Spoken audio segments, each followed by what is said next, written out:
So at this time, I'd like to welcome Don Taylor, the Acting Executive Director of ACT Corrective Services.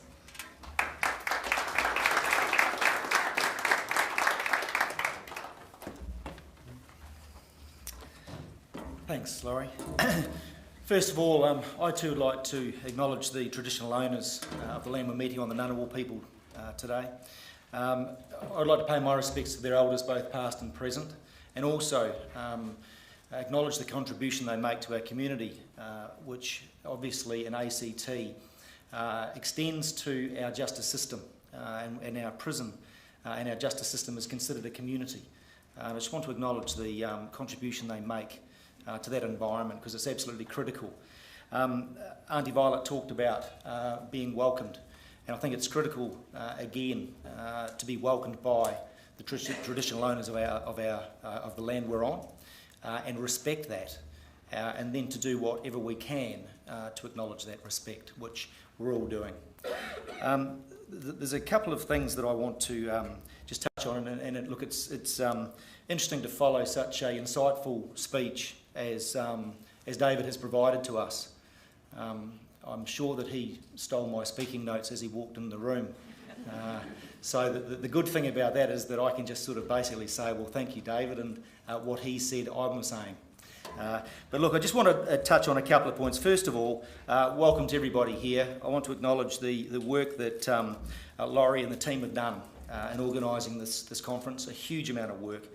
I also want to acknowledge Janet Lee Hibbard, the General Manager of Community Corrections here in ACT.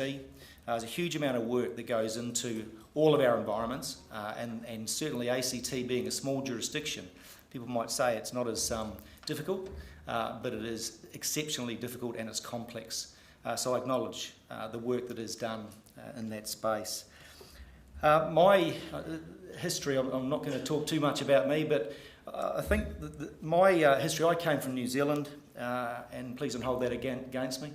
I did 22 years in New Zealand corrections before I went to Melbourne and spent a few years there before coming to the ACT 5 years ago. And the reason I mention that is that right across the jurisdictions, as you all know, the work we do in corrections has changed significantly. And violence, in my view, I've been in corrections for 30 years, and violence has been part of what's going on for that whole time. Domestic violence has always been there, and it is prevalent across all jurisdictions. The work that's been done around domestic violence and linking what David talked about as the overarching incentives of government provides an authorising environment for us as correctional practitioners, and specifically community corrections people, to operate and to make a difference in that space. I wanted to reiterate a couple of things that David said. I was staggered to hear that in Australia there's one death per week related to family violence, and that's huge. No death is good, but it was really interesting for me, and I was taken aback by that statistic. And it motivates and gives us renewed energy, I think, when we do hear those things, although tragic, to really be committed and motivated, as I know each and every one of you here are. The other thing I think that's important to comment on is that certainly there's a lot of perpetrator-based interventions. Everyone's trying to do their very, very best and doing a very good job. But in our roles, I think it's really critical to understand that there is victims in every part of this, and how we respond as correctional people to what we're trying to achieve with perpetrator interventions and change their behaviours. Obviously, yes, it's very critical, but certainly as you're doing your job, I think it's important to understand that there's a victim in every single case. And the difficulty, there's a fine line, I think, between how we balance how we work with our perpetrators, understanding that there is a victim in these cases. In ACT here, there's been, David talked about some initiatives and some funding, $21 million is a lot of money.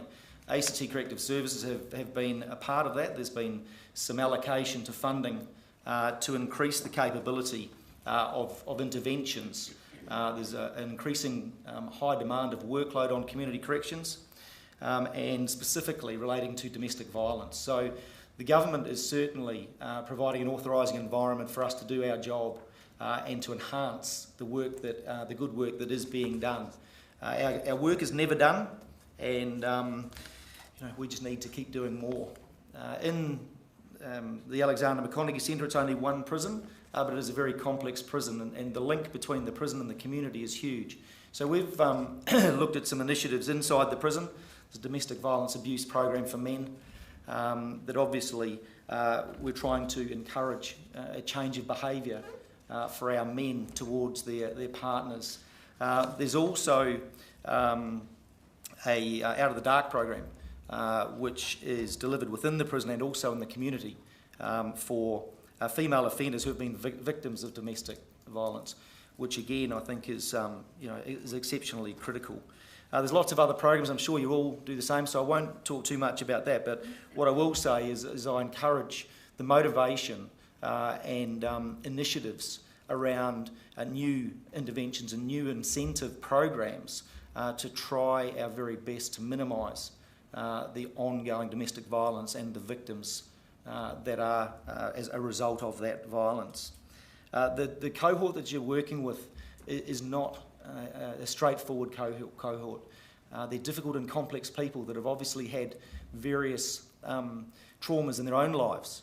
And so that again, it's not just a matter of intervening with the domestic violence approach. It's a matter of trying to work through and understand what drives people to be what they are, and then implement our interventions to try and manage that. I'm really, again, proud to be here. I'm not going to say too much more except to reiterate that the work that's done in corrections in general is fantastic. And all of you people here, I think it's fantastic that people from all jurisdictions are coming to a place like this. I look across the room and there's some obviously amazingly motivated people. And these conferences are a space to be able to share and to take new initiatives. And I commend each and every one of you for the work you do.